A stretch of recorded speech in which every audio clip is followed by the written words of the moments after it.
Dentro del idioma español tenemos algunas palabras que se emplean de igual forma en su pronunciación o escritura, pero siempre existe una diferencia. En este caso vamos a ver algunas, para qué sirven o cómo las vamos a utilizar en la expresión o en una redacción. Por ejemplo, tenemos la palabra como, una sin tilde y la otra tildada. El primero puede ser un adverbio de comparación, una conjunción o una conjugación del verbo comer. Entonces nos está diciendo en relación a esta. Esta entonces la podemos emplear, dice, para poder hacer una comparación o si vamos a referirnos a comer del verbo en una conjugación como verbo. A eso se refiere. Mientras que el segundo está tildado, en este caso es un adverbio interrogativo, es decir, nos va a presentar una pregunta y es ahí la diferencia que nosotros vamos a encontrar en ella. Es decir, la primera podría decir cómo, en este caso, cómo despacio, pero si ya yo estoy diciendo cómo de pregunta, ¿cómo te llamas? ¿Cómo llueve fuerte, verdad? Entonces ya estamos hablando nosotros en relación a esta situación. Entonces hay una clara distinción entre cómo sin tilde y cómo tildar. Lo mismo va a pasar en la palabra que es sin tilde y que tildar. Nos vuelve a referir que la palabra, en este caso, que sin tilde, dice que es un relativo a una conjunción. Y nosotros sabemos claramente que las conjunciones son aquellas uniones que se hacen, ¿verdad? Entre oraciones o entre palabras. Mientras que tildado va a tener una función similar a la que nosotros hablamos hace un momento. Es una interrogación o una exclamación. ¿Qué quieres comer hoy, verdad? ¿Qué vamos a jugar? Qué bonito día. Yo ya estoy haciendo la entonación y la tildación de la palabra que. Mientras que solamente podríamos decir, hoy vine para que podamos realizar un pastel. Entonces ya estamos uniendo oraciones, ¿verdad? A eso se refiere. Y luego vamos a encontrar estos porqués. Y aquí, vean, hay un porqué unido, hay un porqué separado, hay un porqué tildado y un porqué tildado unido. Entonces ahora vamos a ver en relación a a estas formas que vamos a observar. Entonces acá nos dice, ¿verdad? ¿Por qué? ¿Por qué? ¿Por qué? ¿Y por qué? La primera es una conjunción. Entonces podríamos acá, a la primera, como es una conjunción, nos está determinando a nosotros claramente una situación, ¿verdad? De cómo nosotros podemos observar la unión en relación a este ejemplo que estamos observando de estos tres por qué como tal.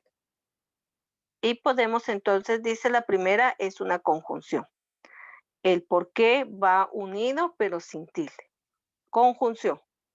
Ayer estuvimos en el parque porque hubo un concierto. Ya dijimos el por qué, una causa, una unión de una oración.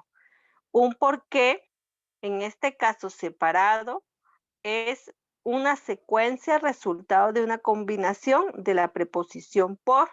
Entonces acá ya estamos hablando relativo a algo. Entonces acá ya no es la unión, ¿verdad? Aquí ya cambió totalmente. Y vamos a hacer nuestra distinción para poder establecer. Entonces este por qué va a ser una conjunción. Este segundo por qué separado, vamos a hablar sobre una secuencia o un resultado. Y esta tercera está compuesta por por la preposición porque. Y aquí ya hay otro cambio totalmente distinto.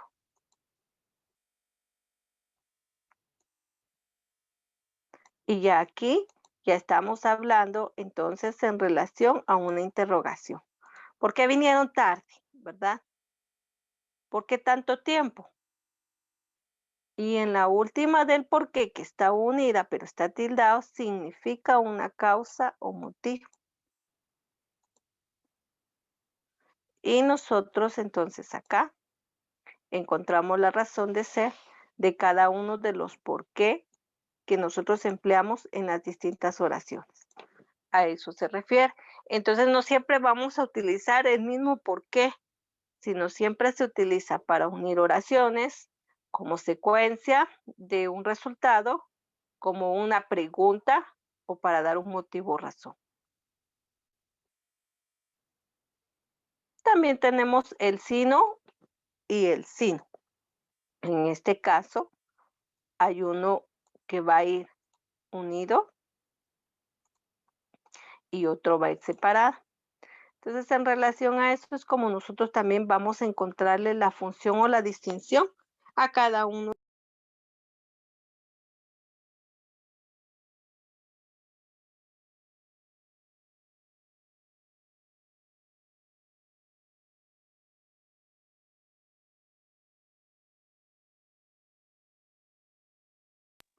Tenemos entonces acá, sino la introducción de una oración condicional negativa. La segunda es una conjunción adversativa. Entonces acá vamos a poderlo observar en el ejemplo que nos provee. Dijimos entonces introducción a una oración condicional negativa. Y la otra es una conjunción. Nosotros sabemos que las conjunciones son uniones, ¿verdad? Solamente que en este caso es una conjunción adversativa. Y observemos, dice, si no me lo hubieses dicho, no me hubiera alegrado, sino que me habría puesto triste. Entonces ya me está dando, ¿verdad? La introducción de una oración y la secuencia, ¿verdad? De lo que nosotros estamos hablando como tal. Entre otras palabras, también tenemos haber con H y a ver, en este caso con V. Aquí hay una clara distinción de la escritura, pero en la expresión podría generar, ¿verdad? En un momento determinado, un poquito de confusión. Entonces, el primer haber que nosotros vamos a poder desarrollar, que tendría la ubicación con H, la vamos a entender entonces. Dice, el primero puede ser un verbo o un sustantivo. En la construcción, en este caso, el verbo de haber nos va a presentar a nosotros la idea de que existe algo. El primer haber con H, ¿verdad? Un verbo o un sustantivo. Mientras que el segundo es la construcción de una preposición y lo que es el verbo ver, de ver, en este caso, observar. Entonces ahí ya va a cambiar totalmente. Los dos son verbos, pero uno es de tener o poseer y el otro es de poder ver y observar. Entonces, claramente ahí se distinguen, ¿verdad? En este caso, cuando la expresión se desarrolle, sí va a haber distinción. En las otras, hay un poquito siempre de confusión, en cambio en esta se distingue claramente. Lo mismo pasa hay con A, I, griega, A, I, en este caso con H intercalada y hay. Y esto sí, vaya, en esta se distinguen claramente porque cada una tiene una función distinta. Entonces, en la expresión y en la escritura vamos a poder reconocerlas fácilmente. La primera es una interjección, entonces como una expresión de A. Nosotros regularmente decimos, ay, qué bonito está todo, ¿verdad? Es una expresión, ah, qué bueno que viniste, ¿verdad? Ahí, ya estamos nosotros en plano. En cambio, la segunda, ahí, estamos hablando de un lugar específicamente. Entonces, ahí está, ahí arriba, ahí abajo, ahí adentro, ahí al costado, ya estamos determinando un lugar. Y la tercera, hay, que es del verbo haber, del verbo tener. Entonces, hay muchos juguetes para todos los niños. Hay un espacio, ya se entiende la diferencia entre los tres hay como tal. Y de todas formas la pronunciación es distinta. Hay, expresión dijimos, de interjección, de exclamación, hay. Y en este caso, ahí estamos señalando nosotros claramente un lugar. Y luego tenemos hay de haber como tal.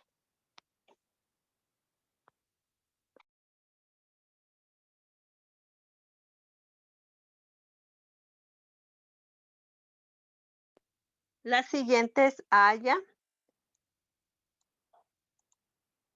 la otra es allá, está tildada y sin H, también es fácil de poder reconocer, y haya, con doble L.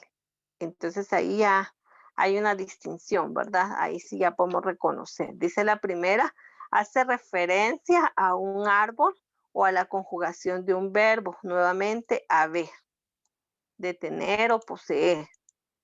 La segunda es un adverbio de lugar. Allá está la pelota.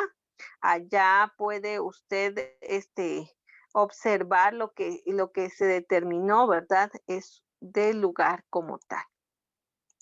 Y la tercera, entonces es una conjugación del verbo hallar o encontrar. En este caso podemos decir hallar el, la sumatoria de dos valores y entonces ya establecemos esa situación, ¿verdad? A eso se refiere como tal. Tenemos vaya y vaya. La primera es la conjugación del verbo ir. Voy al mercado, vaya usted al mercado, entonces ya estamos hablando de un verbo ir, que también se usa como interjección. Y la segunda la establecemos nosotros claramente como una valla o una cerca como tal para cerrar algo, ¿verdad? Una valla, está una valla que saltan las personas, una valla para poder establecer, ¿verdad? Un perímetro, una valla de ramas, de tablas, dependiendo sobre qué material lo estamos utilizando. Y esos son algunas de las palabras que generan confusión en expresión. Algunas regularmente en escritura pues ya se establece según la forma de poderlo establecer. Después tenemos la coma de vocativo, esa gran olvidada. Dice, muchos usuarios de las redes hacen caso omiso a las comas, pero a veces estas marcan la diferencia. Está claro que sus usos son muy variados, pero uno de los más olvidados es el de los vocativos. Es decir, cuando se introducen pequeñas partículas en fin de llamar o nombrar a alguien. Juan, ven aquí, ya hicimos la pausa. Oye, Sara, escucha cuando te hablo. Y regularmente siempre hacemos esas entonaciones en la expresión, pero dice claramente que algunas veces cuando ya escribimos, si escribimos en textos, las omitimos. Entonces hay que tener cuidado con este uso para poder establecer claramente lo que nosotros queremos dar a conocer o informar como tal. En este caso dice que la coma puede salvar vidas. Si todavía tenéis dudas, recordar este titular en el que la coma entre el sujeto, verbo hizo que el significado de la frase cambiase por completo. He aquí la importancia de las comas. Algunos imperativos confusos. A veces dicen que los españoles mandamos mucho y no es que lo hagamos más que la gente de otros países, sino que somos muchos más directos. Pero por eso abusamos de los imperativos. Pero lo malo es que en muchas ocasiones encima los usamos mal. Por lo general, se entiende a usar un infinitivo en lugar de un imperativo, pero no es una forma correcta, a no ser que añadamos la preposición a. En otras palabras, no podemos decir venir aquí ahora mismo.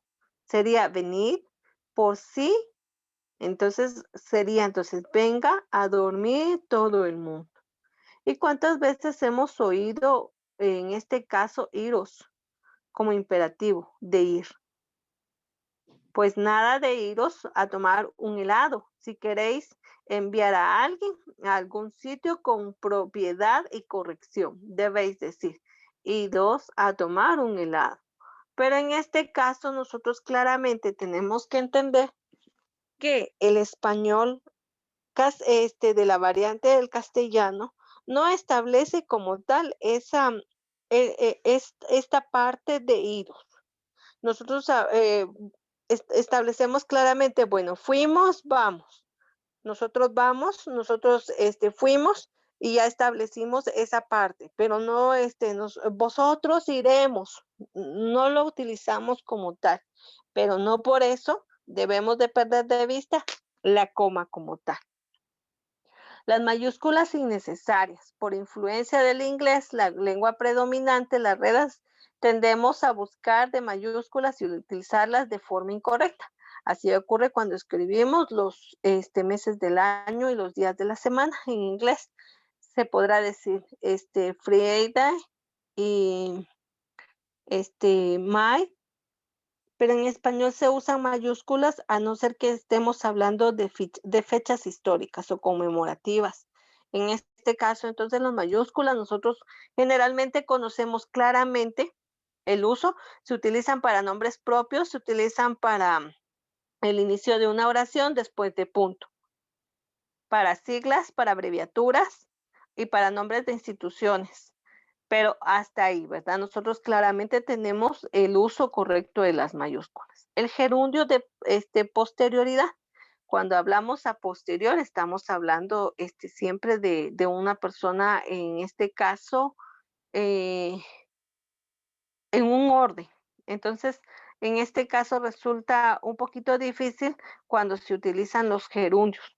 Regularmente también terminamos diciendo, escribiendo, soltando. Casi muy poco empleamos la palabra escribido, soltado, ¿verdad? Dependiendo del uso que se tenga. Entonces, en esto no hay tanta situación. Encontramos más los errores acá, en esta parte, en estas situaciones que nosotros podemos emplear. Bueno, continuando, también nos dice errores de la concordancia. En este caso, la concordancia tiene que tener el género, el número, el establecido dentro de la oración. No podríamos decir las niños, ni podríamos decir los niñas, ¿verdad? Tiene que concordar género y número. Singular, todo en singular. Si vamos a hablar en masculino, todo en masculino. Si vamos a hablar en femenino, todo en femenino. Si vamos a hablar en plural, todo en plural. Las niñas, el niño, ¿verdad? Como tal. A eso se refiere la concordancia que nosotros debemos de establecer. El uso incorrecto de las preposiciones. En este caso, las preposiciones dijimos en su momento, ¿verdad? Que son aquellas que nos sirven para unir algunas palabras. La diferencia es que no siempre vamos a mencionarlo. Por ejemplo, algunas veces tratamos de mencionar, por ejemplo, cuando decimos la mesa, la silla, ¿verdad? Son objetos que podemos señalar claramente, pero no podemos decir la Rosa, la María, la Juana, ¿verdad? Definitivamente eso sería incorrecto. El deber y deber de, en este caso, era imprescindible hacer un hueco, es decir, una abertura en el artículos confusos de deber y deber. El primero tiene sentido de obligación y se puede sustituir por tener que, mientras que el segundo aporta una matriz hipotética. El primero entonces dice, debo marcharme antes de las 7. Pues no, en el segundo dice, pues no, pero ya deben de ser las 6:30. Entonces hay uno que establece obligación y el otro establece una acción establecida en tiempo o en espacio. A eso se refiere. Con base en. ¿Cómo? Con base en, ¿es la forma correcta o la forma incorrecta?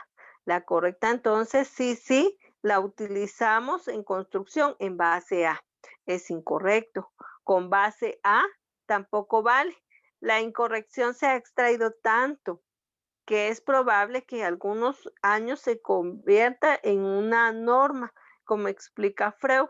Respecto a esto, esta construcción se encuentra muy extendida al uso de su empleo y puede censurarse.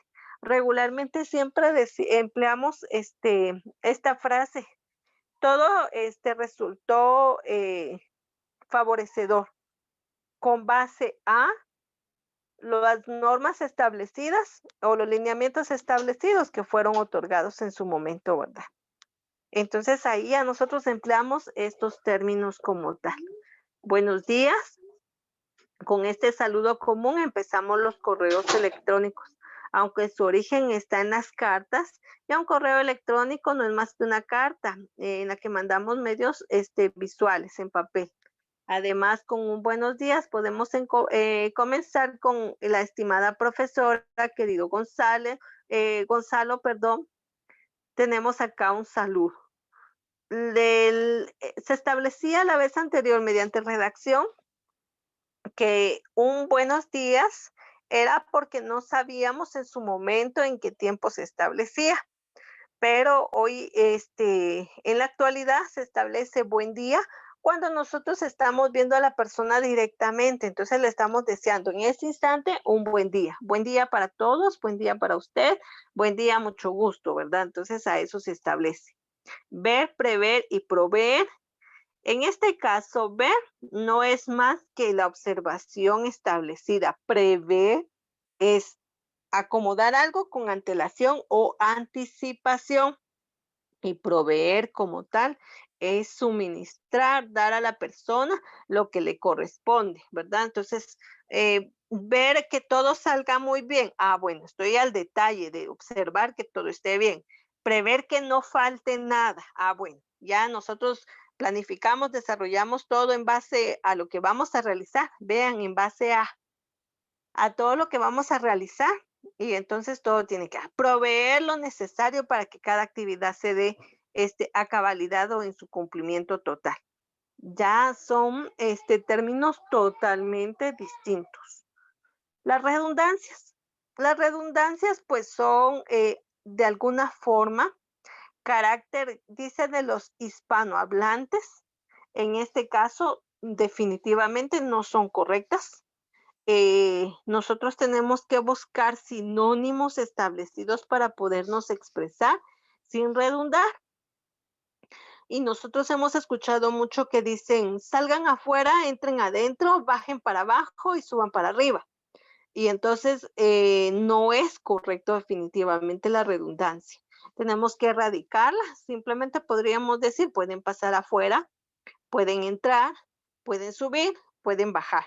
Vamos abajo, ¿verdad? Simplemente, pero vamos a bajar abajo, definitivamente no. A orilla hacia la orilla, ¿verdad? Eso es algo incorrecto. El tú y tú. En este caso, tú y el tú, vamos a poderlo establecer claramente porque uno está tildado y el otro no. Entonces acá nos dice, tú tildado está refiriéndose a un pronombre personal y tú solamente está hablando de una posesión. Entonces, tú fuiste a la fiesta. ¿Quién? O sea, estoy hablando hacia tu persona, ya lo indiqué claramente. Ah, bueno, este es tu lapicero, tómalo, ¿verdad? Una posesión, ¿verdad? Pero no es tú. El tú como tal, este tildado se va a referir a una persona. Ojear y ojear. En este caso, uno es con H y el otro no utiliza la H. Entonces acá podemos establecer una clara diferencia. Acá nos dice que en este caso podemos determinar el caso de ojear, que significa pasar las hojas de un libro. Entonces estamos hojeando el libro, ¿verdad? Y ojear significa mirar. Bueno, entonces por favor vamos a pasar, vamos a hojear cada página y veamos que cada una tenga su número. Ah, bueno, estamos ahí, ¿verdad? Hojeando las páginas del libro, del cuaderno, no sé. Ahora échenle una ojeada a su libro, ¿verdad? Para ver qué temas tiene. Ah, ya estamos observando. Hay diferencias rotundas en el ojear y ojear. Uso excesivo de las comas. También, al igual que el anterior, nos pedía, ¿verdad? Como tal, que entonces hiciéramos pausas. Tampoco podemos hablar todo pausado. Definitivamente no tendría sentido que explicáramos algo y hiciéramos la pausa y volviéramos e hiciéramos pausa y continuáramos e hiciéramos otra pausa. Entonces, definitivamente no tendría sentido lo que nosotros estaríamos compartiendo como tal.